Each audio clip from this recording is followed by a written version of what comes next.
Assalamualaikum warahmatullahi wabarakatuh. Saya Anissa Sifatul Jannah dengan NPM 22012094. Di sini saya akan mempresentasikan jurnal yang sudah saya ambil yang berjudul Analisis Lingkungan Internal dan Eksternal dalam Menghadapi Kompetitor di Masa Pandemi pada Perusahaan Indofood. Persaingan dalam dunia usaha pada masa pandemi ini semakin ketat. Hal ini disebabkan oleh banyaknya karyawan yang terkena PHK atau pemutusan hubungan kerja. Hal ini sejalan dengan daya beli masyarakat yang menurun pada masa pandemi ini. Kelangsungan hidup perusahaan di masa pandemi ini mengharuskan manajemen untuk menyusun perencanaan strategi yang sangat kreatif. Manajemen Indofood dapat dikatakan baik dalam menjalankan kegiatan operasionalnya pada masa pandemi ini, sehingga dapat menghasilkan kinerja yang konsisten melalui ketahanan dan ketangguhan dari model bisnis yang terintegrasi secara vertikal dan merek-merek yang dikenal konsumen. Dapat dikatakan bahwa keberhasilan manajemen Indofood dalam menjalankan bisnisnya pada masa pandemi ini dikarenakan keberhasilan mereka dalam melakukan analisis lingkungan eksternal dan internal perusahaan.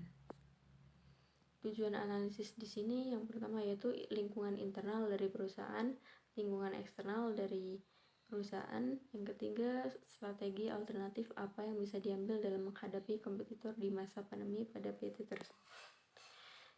Selanjutnya yaitu metode analisis, metode observasi di mana peneliti melakukan pengamatan terhadap PT Indofood sukses makmur untuk memperoleh data atau informasi yang dibutuhkan dalam penelitian ini.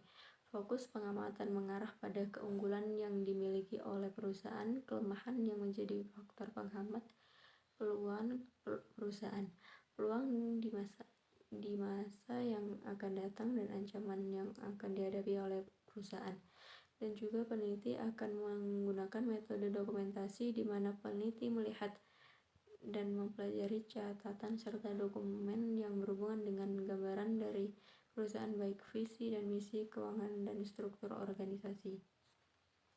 Kesimpulan di sini yaitu faktor internal dan yang terdiri dari kekuatan meliputi keahlian dalam cita rasa Indonesia, jangkauan distribusi luas, brand yang sudah terkenal, kualitas SDM atau sumber daya manusia yang baik, dan sudah banyak penghargaan dan reward yang didapat. Sedangkan kelemahannya terlalu banyak brand yang dikeluarkan, permintaan pasar yang belum terpenuhi, produk yang tidak dapat dibedakan dengan kompetitor.